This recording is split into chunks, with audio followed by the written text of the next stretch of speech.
Sini udah nyala dari kemarin sore, ini sudah pagi, jadi sudah lumayan lama dan tetap masih nyala, ndak hang, ndak trouble ya. Ini sudah input loh ya. Ini input kamera 1 sampai mati karena baterainya habis.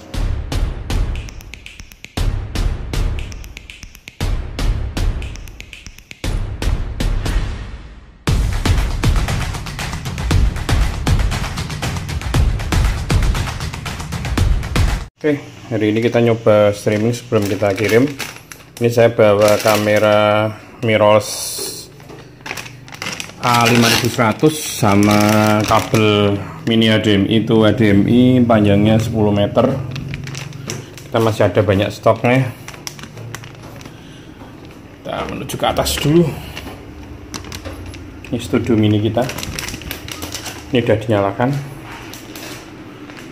Nah, ini udah dinyalakan sekitar 2 jaman supaya tahu overhead atau enggaknya gitu loh. Dan kinerja VMix-nya coba lihat. Ini masih 1% ya, 2%.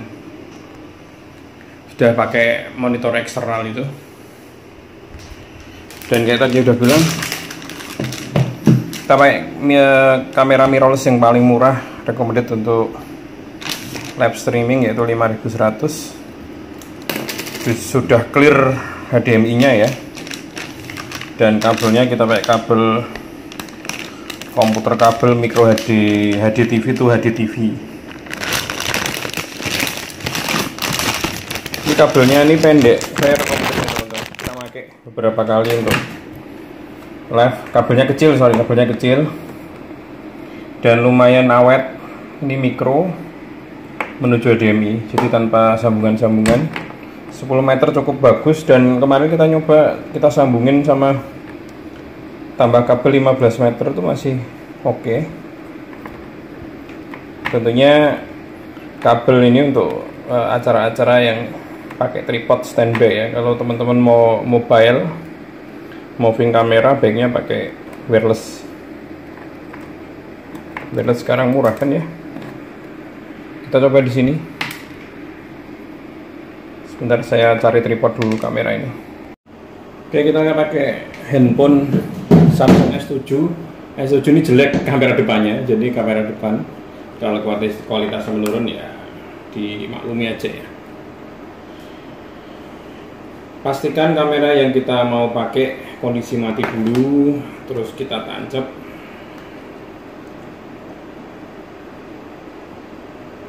Dulu kondisinya mati ya, lalu menuju ke mixernya di sebelah kiri, kita taruh di atas. Kita bisa nyalakan kameranya. Tentunya kameranya ini kita setting di video, karena settingannya kan macam-macam, bisa foto, bisa video kan. Oke, kita tunjukin ya. Oke, kamera ini bisa P sama I ya. Nah, tunjukin di sini. Kita mainnya di video. Kita coba di auto aja ya. Nah, ini ISO-nya pun kita bisa pilih. Walaupun auto, tapi kita bisa kasih limitnya. Kita ke sini. Kita pilih add input. Sebentar, kita pakai autofocus. Tadi pakai manual fokus. Di kamera kita masukkan kita masukkan kameranya di sini, escape U2. Kita coba yang kecil aja, 720 ya, yang HD. Saya sukanya yang HD karena biasanya untuk recording kita yang 50p ya, yang biar kenceng sekalian. Karena biasanya kalau kita ngasih ke konsumen itu, kalau 1080 terlalu besar flash disk yang kita kasih. Jadi ibaratnya kalau ini ya langsung dari sini kita record 1080p 60p itu 3 jam itu 32 GB itu sekitar 3 jaman ya, 3 jaman 32 GB.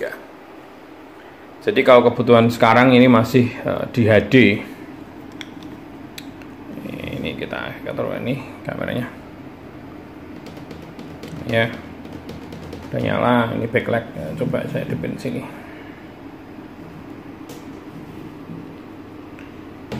Nah ini, oke, lihat sini ya, ini pakai kameranya handphone. Nah ini kita sudah pilih input, sekarang recording ya. Recording itu sebenarnya kalau pengen aman, teman-teman pakai MPEG tapi formatnya dibikin, size-nya dibikin HD, itu amannya di situ. Supaya apa? Supaya nanti ketika misalkan terjadi hang komputernya atau restart tiba-tiba, dia akan nyetop ya, istilahnya file itu terselamatkan. Tapi kalau MPEG-4 itu dia langsung hilang, korup istilahnya. Tapi nggak apa-apa, kita pilih yang MP4 dulu untuk penjelasan mengenai MPEG supaya tidak terjadi masalah ketika itu. Nanti kita bahas selanjutnya. Kita browse dulu, kita masukkan ke recordingnya, masuk ke folder Vmic. Ini direktorinya di komputer ini ada C, OS-nya, master, Vmic data. Master ini nanti teman-teman bisa install sendiri. Kita kasih master Vmic, master drivernya dan lain-lain. Kita masuk di Vmic sini, kita bikin folder record. Saya nggak pakai keyboard, ini nggak ada keyboard, ya udah tinggal new folder aja di sini ya. Kita save. Size-nya tentunya kita bikin yang 720p, yang HD aja. Frame rate-nya kita bikin 50 atau 25. Kita bikin 25 aja ya, untuk supaya lebih ringan, bisa langsung upload. Biasanya kita kasih konsumen tuh 25p. Kalau 50 kadang PC-nya nggak kuat, kok PC-nya TV-nya konsumen nggak kuat. Jadi kita amannya di HD sama PAL 28, bitrate-nya tetap 8. Sudah kayak gini, tinggal cek record.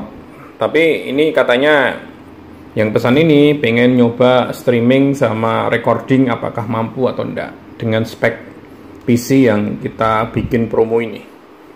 Kita coba dulu, saya matikan komputernya, HP-nya saya ini karena saya harus cari dongle. Oh enggak, langsung di sini aja ada. Oh ini dongle-nya ada di sini. Untuk editing. Ya, dekat dengan sini. Tinggal muter aja. Ruangan mini kita. Kita masukkan dongle-nya. Butuh driver atau enggak ya, saya nggak tahu ini.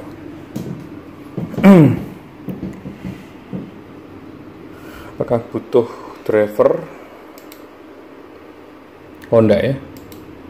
Nah ini sudah connect. Oh berarti tadi sudah disetting ini si John ya. Post connect. Oke, kita tinggal pilih streamingnya. Coba si John apakah sudah ada Gmailnya yang siap. Kita coba untuk streamingnya. Aduh, saya kayaknya butuh keyboard ini. Bentar ya, saya butuh keyboard. Oke, sudah ada keyboardnya. Ini sudah kita masuk di akun coba-coba kita. Pastikan akunnya sudah sudah disetujui untuk streaming ya. Kadang kalau akun-akun baru itu harus diverifikasi dulu supaya diizinkan streaming. Ini kita hubungkan software streaming, coba kita masukkan. Yang paling penting kita masukkan keyframe-nya atau KRTMP salin. Terus kita masuk di stream, key-nya di sini. Lalu URL-nya kita klik di sini. Kita klik URL-nya sini. Untuk streamnya kita pakai yang kecil aja, karena internet kami jauh ini dari routernya, saya pasti kurang bagus. Jadi untuk lancarnya kita coba yang HD aja ya, HD yang low aja. HD yang low mana ya? HD yang low ya, HD yang paling kecil 1,5 MB. Kayaknya ada yang paling kecil lagi kayaknya. Mana ya? Waduh, nggak ketemu ya. Oke, nggak ketemu, kita langsung di 1 mega aja ya, semoga kuat internet kami. Ini karena kita di lantai 2, untuk routernya di lantai 1. Di bawahnya basecamp lagi, di lantai berapa itu?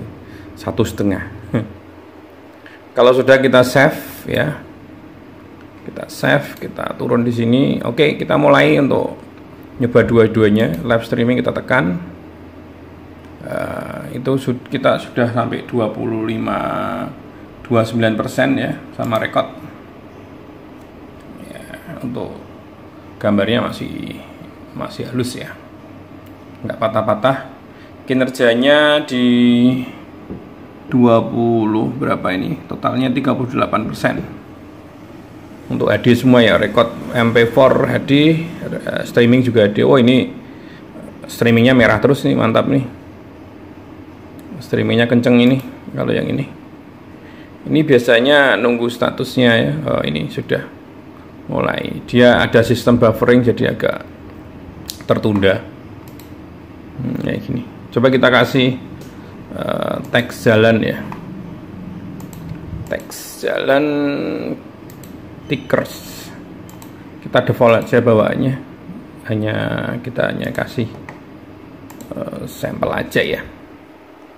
Ini udah teks jalannya, sudah jalan lancar. Kinerjanya 41% totalnya. Untuk CPU VMix-nya 26%, GPU memorinya 14%. Dan kita langsung coba di ini ya, full screen-nya ya, supaya berapa persen ya, full screen sekalian kerja. Jadi ada dua yang dipakai untuk recording, streaming, sama full screen ini untuk LCD di sana. Nah, ini kita ada di sana. Hai. Nah, ini kan lancar kan? Hai. Nah, itu di situ.